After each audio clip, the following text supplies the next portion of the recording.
বড় মাছের থেকে চুনো মাছটা খেতে আমার বেশি ভালো লাগে। আজকে দেখো গঙ্গার টাটকা টাটকা খয়রা মাছ এনেছে, আর এখন বর্ষা তো জলও বেড়েছে, তাই জন্য এখন টাটকা মাছগুলো খেতে বেশি ভালো লাগে। আর বিশেষ করে ছোট ছোট চুনো মাছ, বড় বড় রুই মাছের থেকে ছোট্ট ছোট্ট চুনো মাছ খেতে আমার কিন্তু ভীষণ ভালো লাগে।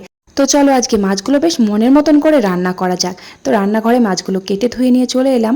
আর আজকে একটা আলাদা সবজি রান্না করব, কুমড়ো, ডাঁটা, পটল, গাজর আর আলু দিয়ে। আর ভাতটা কিন্তু আগেই রান্না করে নিয়েছি, তারপর পটল ভাজা করলাম। আর এই সবজির তরকারিটা কিন্তু মশলা দিয়েছি আদা জিরে বাটা, আর ফোড়নে দিয়েছি শুকনো লঙ্কা, তেজপাতা আর পাঁচ ফোড়ন। তরকারিটা কিন্তু দারুণ টেস্টি হয়। আর লাস্টে একটু ভাজা মশলাও দিয়েছি।